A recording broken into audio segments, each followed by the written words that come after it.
जिसने अपनी पसंद की शादी की। इनका कहना है कि वो सरकारी मुलाजिम है। वो क्या है वो बाद में इन्हीं से जानते हैं। आज ये 8 माह की हामला है। इसके दौरान इनको ये भी कहा गया कि इस हमल को ज़ाया कर दो। इनको छोड़कर दाता साहब चला गया। कई रातें इन्होंने वहाँ पर गुजारी। सारा क्या मामला है, घर वाले कहाँ पर है, आज यहाँ पर क्यों है, इन्हीं से जानते हैं। अस्सलाम वालेकुम। वालेकुम अस्सलाम।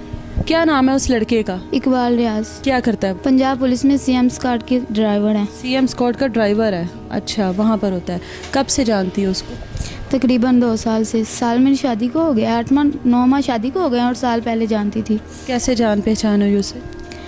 उससे जान पहचान हुई जी, उन्होंने पहले तो खैर मेरे वालिद साहब जो हैं वो पुलिस में पकड़े गए, तो मैंने इनसे रब्ता किया। मैंने कहा लिहाजा मेरे भाई के साथ आपको जाना होगा ताकि मेरे अबू वापस आ जाएं। ये चले गए। उसके बाद फिर आपके मोहल्लेदार है ये? जी, ये मेरे मोहल्लेदार हैं।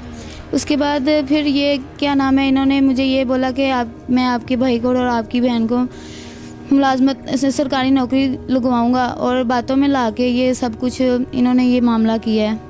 क्या मामला किया? आपकी दोस्ती कैसे शुरू हुई? यहाँ पर तो हो गया ना कि आपके बाप को उन्होंने पुलिस से रिहा करवाना था या आपको नौकरी दिलवानी थी। उसके बाद आपकी दोस्ती कैसे शुरू हो गई?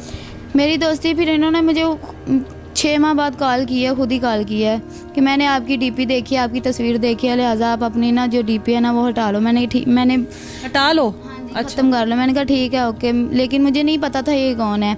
उसके बाद फिर इन्होंने जब अपना बताया, मैंने इनसे कोई रब्ता नहीं किया। इन्होंने फिर कुछ देर बाद फिर मुझसे रब्ता किया, और रब्ता करने के बाद फिर इन्होंने बुलाया कि मैं आपके बहन भाई को नौकरी लगवाऊंगा, और मेरी अम्मी से भी इन्होंने बात की। लिहाजा मेरी अम्मी को भी पता था, मेरी अम्मी को भी बातों में ले आया और मुझे भी बातों में ले आया।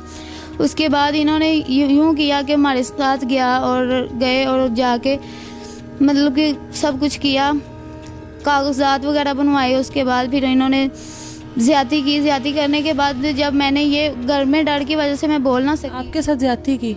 जी। अच्छा, डर के घर में से और साथ कोई नहीं गया था? कोई बहन, कोई भाई, कोई नहीं साथ गया था? थी, आपी मेरी थी। आपी को पता है इस सब का? नहीं, किसी माजे का नहीं पता था। तो कैसे आपके साथ ज्यादती की जब आपके साथ आपकी आपी मौजूद थी? आपी को बिठा के चले गए, तो मुझे कहते हैं कि हम फलां जगह पे कोई काम करने जाना है, इस वजह से लिहाजा साथ ले गए और जाती के बाद उन्होंने ये किया। मैं डर की वजह से अपने घर बता ना सकी। जब मैंने ये धमकी दी कि मैं अपने घर बताती हूँ, तब इन्होंने अपनी बातों में ला के मुझे ये कहा कि मैं आपसे निकाह करता हूँ, आपसे शादी करता हूँ। लिहाजा वो घर से भाग के शादी की है। आपने अपने घर वालों से बात नहीं की? उसने अपने घर वालों से बात नहीं की? उसने अपने घर वालों से बात की थी, अपनी बेगम के साथ की थी, और उसकी वो शादीशुदा है? वो शादीशुदा, इसके 3 बच्चे हैं, 3 बेटे। आपको पता है इस बात का? पता था इस बात का कि वो शादीशुदा है? जी, पहले पता था। उसके बाद फिर उन्होंने मुझे ये बोला कि मैं इनको, मेरी बेगम की ने आपकी मतलब कि मेरे घर वो आई हैं, आके उन्होंने मुझे मारा पीटा है, वो चली गई हैं। उसकी बीवी ने मारा है आपको? बीवी ने, उसकी आंटी ने, उसकी बहनें आई हैं, वो उन्होंने हमारे घर में आके काफ़ी तमाशा लगाया। उन्होंने मेरे कपड़े फाड़ दिए, फिर वो चली गई हैं। उसके बाद 4 दिन मैंने इंतज़ार किया, शायद मेरा अबू पूछेगा कि किसी से कि इन्होंने क्यों मारा है, ये सारा मामला क्यों किया, लेकिन मेरे अबू की इतनी हिम्मत ना पड़ी कि वो पूछ सकता। उसके बाद फिर यूँ हुआ कि 4 दिन मैंने इंतज़ार किया, फिर मैं अपने घर में छोड़ के चली गई। छोड़ के चली गई। फिर निकाह हुआ। निकाह होने के बाद 4 माह तक सही रहा। उसके बाद फिर उन्होंने यूँ किया कि अब अपना जो रवैया वो बदल गए हैं। लिहाजा 8 माह की हामला हूँ और दर बदर धक्के खा रही हूँ। लिहाजा माँ बाप एक्सेप्ट नहीं कर रहे। माँ बाप तो अब आपको कबूल नहीं कर रहे। ये भी शादीशुदा है। किस तरह इसने आपको रखा हुआ है? आपको कितना टाइम देता है? वापस अपनी पहली बीवी के पास किस तरह जाता है? उन्हीं के साथ ही ज़्यादा टाइम स्पेंड करते हैं और उन्हीं के ससुराल वालों के घर ही रहते हैं। मुझे आपको कहाँ रखा हुआ है इसने? एक हवेली है, उधर 2 कमरे बने हुए हैं, उधर रखा हुआ है। 10 मिनट सोने के लिए आ गए, या वैसे कोई घंटा 2 घंटा इधर आ जाते हैं, वरना वो अपने ससुराल के घर ही रहते हैं। आप अकेली रहती हो? जी, मैं अकेली रहती हूँ। आपका झगड़ा उसके साथ क्या हुआ है? अब अगर आप हामला हो तो क्या झगड़ा? उसके साथ आखिरी झगड़ा जो हुआ है वो ये हुआ है कि मुझे 3 दिन से दर्द था। लिहाजा मैंने कहा भी है कि मुझे दर्द है, लेकिन वो लेके नहीं गई दवाई लेने के लिए। मैंने अपनी अम्मी को फ़ोन किया था। अम्मी मेरे कज़न को साथ लेके आई है, मुझे चेकअप करवा के ना। मैंने अपनी पहली जो शौकन थी ना, उसको मैंने बताया भी है कि मैं ना जा रही हूँ यहाँ तक, नैन सुख तक जा रही हूँ, फिर मैं आ जाती हूँ। उनको मैंने ये नहीं वैसे बताया कि मैं किस काम के लिए जा रही हूँ। मैंने मतलब कि अपनी मेडिसिन ली है, उन्होंने मुझे बताया, मैं घर आ गई हूँ। मेरी अम्मी आई हैं, वो मुझे जब घर आई उन्होंने बताया ना कि कि ये पता नहीं अपनी अम्मी के साथ कहाँ गई थी। उन्होंने मुझसे पूछा कि तू कहाँ गई थी। मैंने कहा मैं अपनी अम्मी के साथ कहीं काम गई थी। क्या काम गई थी, तुझे नहीं पता? मैंने कहा मुझे नहीं पता। फिर एंड पे मैंने बताया, कहता ये नहीं हो सकता कि तुझे नहीं पता। मैंने कहा मुझे पता है मुझे।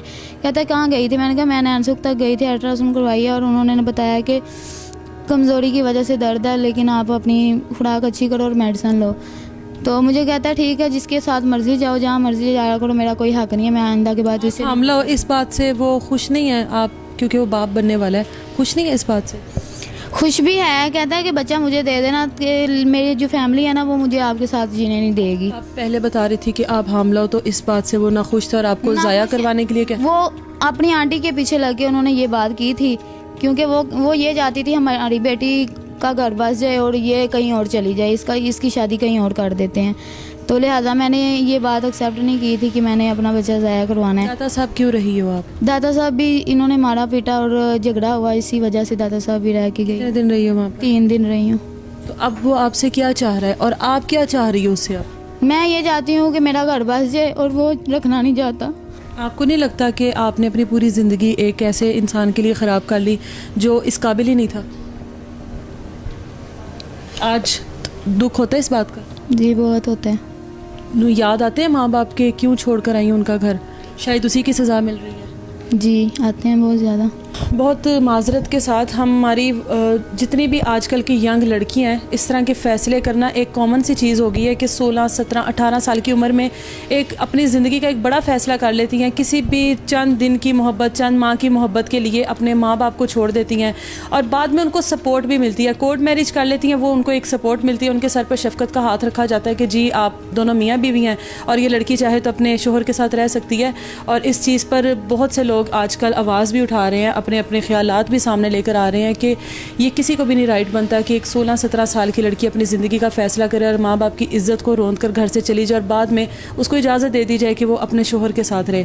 ये ज़िंदा मिसाल है उन लड़कियों के लिए जो इस तरह के कदम उठाती हैं और बाद में इसी तरह के ज़्यादातर इसी तरह के नताइज सामने आते हैं जो इस टाइम ज़ैनब के हैं। हम उम्मीद कर सकते हैं कि ज़ैनब को इंसाफ मिले। एक सरकारी मुलाजिम जो सिक्योरिटी स्क्वाड में होता है उसके ये हालात हैं, तो हम बाकी लोगों से क्या एक्सपेक्ट कर सकते हैं कि कोई किसी के साथ क्या कर सकता है? ये इस लड़की के हालात हैं।